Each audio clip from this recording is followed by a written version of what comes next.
खूप वर्षापूर्वीची एक गोष्ट आहे.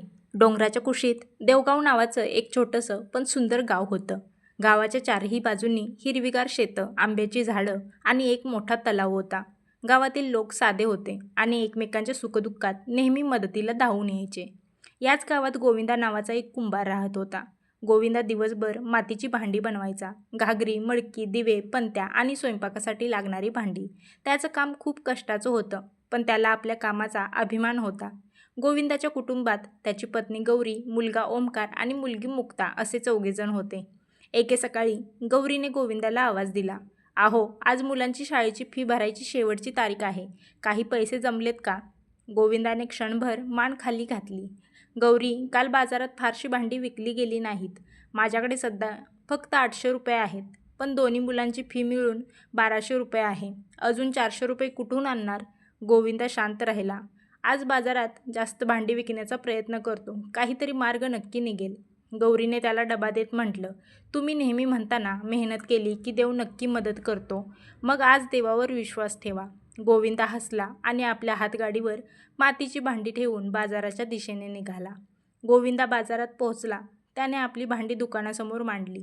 काही वेळातच गावातील मोठा व्यापारी धनराज तिथे आला. धनराजने भांड्याकडे पाहिले आणि म्हणाला, "कितीला देतोस ही सगळी भांडी?" "सेठजी, मोठी घागर 100 रुपये, मडकी 50 आणि छोटे दिवे 20 रुपये." धनराज हसला. "अरे गोविंदा, एवढ्या महागात कोण घेणार? मी तुला सगळ्या भांड्यांचे एकत्रित 2000 रुपये देतो." गोविंदाला माहीत होतं की सगळ्या भांड्यांची किंमत त्यापेक्षा जास्त आहे. तो म्हणाला, "सेठजी, माझ्या भांड्यांसाठी 2000 रुपये खूप कमी आहेत. मला मुलांची फी भरायची आहे. निदान 2500 तरी द्या." धनराजने तिरस्काराने पाहिलं. "घ्यायचे असतील तर घे, नाहीतर दुसरीकडे विक." गोविंदाला पैशांची गरज होती. शेवटी त्याने मनावर दगड ठेवून व्यवहार मान्य केला. पण धनराजने पैसे देताना आणखी 200 रुपये कमी केले. "हे 200 कशाचे?" गोविंदाने विचारलं. "तुझी भांडी फुटलेली आहेत, त्याचे पैसे कापले." "पण सेठजी, ती भांडी फुटलेली नाहीत. माझ्याशी वाद घालू नकोस. घ्यायचे असतील तर पैसे घे." नाईलाजाने गोविंदाने पैसे घेतले. त्या दिवशी त्याला मुलांची फी भरता आली. पण घरी परतताना त्याच्या मनात एकच विचार होता, "मी आयुष्यभर मेहनत करूनही माझ्या मुलांना चांगलं आयुष्य देऊ शकत नाही का?" निराश चेहऱ्याने तो घरी परतला. दुसऱ्या दिवशी गोविंदा नेहमीपेक्षा लवकर माती आणण्यासाठी गावाबाहेरच्या जुन्या नदीकाठी गेला. नदीकाठची माती बनवण्यासाठी खूप चांगली होती. माती खोदत असताना त्याच्या फावड्याला अचानक काहीतरी कठीण वस्तू लागली. "हे काय आहे?" त्याने माती बाजूला केली. तिथे एक जुनी काळसर मातीची घागर पुरलेली होती. घागर विचित्र होती. तिच्यावर कोणत्याही देवदेवतांची मूर्ती नव्हती, पण चारही बाजूंनी काही अनोखी चिन्ह कोरलेली होती. गोविंदाने घागर उचलली. कदाचित कोणाची तरी जुनी वस्तू असेल, घरी नेतो, सजावटीसाठी ठेवता येईल. तो घागर घेऊन घरी निघाला.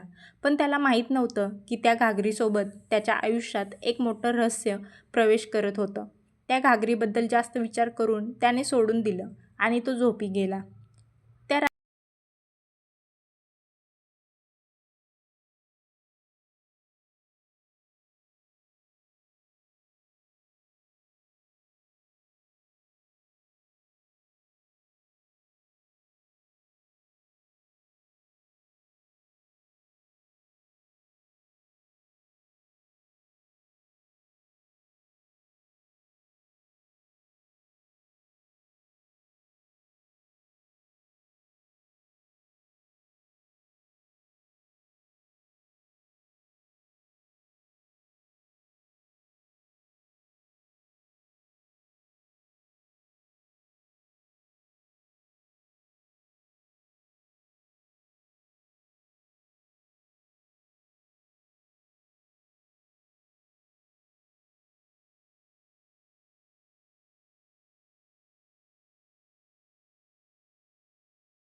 त्या दिवशी गोविंदाची सगळी भांडी काही तासात विकली गेली. त्याला पहिल्यांदाच इतके पैसे मिळाले की त्याने घरी जाताना मुलांसाठी कपडे आणि गौरीसाठी साडी घेतली. गौरीला आश्चर्य वाटलं. आज एवढी कमाई कशी झाली? गोविंदा फक्त हसला. माझ्या मेहनतीला आज पहिल्यांदा योग्य किंमत मिळाली आहे. पण दुसऱ्या दिवशी धनराजला गोविंदाच्या वाढत्या विक्रीची बातमी समजली. धनराजच्या मनात लोभ जागा झाला. या गोविंदाच्या भांड्यांना अचानक एवढी मागणी कशी काय आली? यामागे नक्कीच काहीतरी रहस्य आहे. त्याने गोविंदावर नजर ठेवायला सुरुवात केली. एके रात्री धनराजने गोविंदाच्या घराजवळ लपून त्याचं बोलणं ऐकलं. मृणाल, तू नेमकी कोण आहेस? धनराजने हे नाव ऐकलं आणि तो दचकला. मृणाल? हे नाव त्याने आपल्या वडिलांच्या जुन्या कागदपत्रांमध्ये पाहिलं होतं. धनराज घरी गेला आणि जुन्या पेटीत कागद शोधू लागला. काही वेळाने त्याला एक जुना दस्तऐवज सापडला. त्यावर लिहिलं होतं, मृणाल या गावच्या जुन्या राजघराण्याची वारसदार आहे.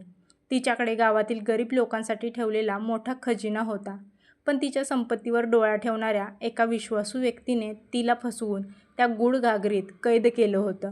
धनराजच्या डोळ्यात चमक आली. म्हणजे खजिना अजूनही कुठेतरी आहे. आता धनराजला गोविंदाच्या पैशांमध्ये रस नव्हता. त्याला त्या खजिन्याचा शोध घ्यायचा होता. धनराजने गोविंदाला फसवून ती घागर आपल्याकडे घेण्याचा प्रयत्न केला. पण गोविंदाने घागर देण्यास नकार दिला. तेव्हा धनराजने रात्री घरात चोरी करण्याचा प्रयत्न केला. तो घागर घेऊन पळणार इतक्यात घागरीतून तेजस्वी प्रकाश बाहेर पडला. धनराज जमिनीवर कोसळला. मृणालचा आवाज घुमला. ज्या लोभामुळे मला वर्षानुवर्ष कैद करण्यात आलं, त्याच लोभामुळे आज तू इथे आलास. धनराज घाबरला. मला माफ कर, मृणाल म्हणाली. माफी मागण्यापेक्षा तू तुझी चुकी मान्य करून सगळ्यांसमोर सत्य सांग. धनराजने शेवटी गावकऱ्यांसमोर कबूल केलं की त्याच्या पूर्वजांनीच मृणालला फसवलं होतं आणि तिचा खजिना लुटण्याचा प्रयत्न केला होता. गावकऱ्यांना सगळं सत्य कळलं. मृणालने गोविंदाला सांगितलं, तुझ्याकडे संपत्ती नव्हती, पण तुझ्याकडे प्रामाणिकपणा होता. म्हणूनच मी तुला निवडलं. तिने गोविंदाला खजिन्याचा एक भाग दिला. पण गोविंदाने तो सगळा स्वतःसाठी ठेवला नाही. त्याने गावात एक मोठी मातीची कला कार्यशाळा सुरू केली. गावातील गरीब लोकांना काम दिलं आणि त्यांच्या बनवलेल्या वस्तूंना योग्य किंमत मिळेल याची व्यवस्था केली. काही वर्षात देवगावची मातीची भांडी दूरदूरच्या शहरांमध्ये प्रसिद्ध झाली. गोविंदा गावातील सर्वात श्रीमंत माणूस झाला नाही, पण तो गावातील सर्वात आदरणीय माणूस नक्कीच झाला. आणि त्या जुन्या घागरीचं काय झालं तर ती आजही गोविंदाच्या घरातील देवघरात ठेवलेली आहे.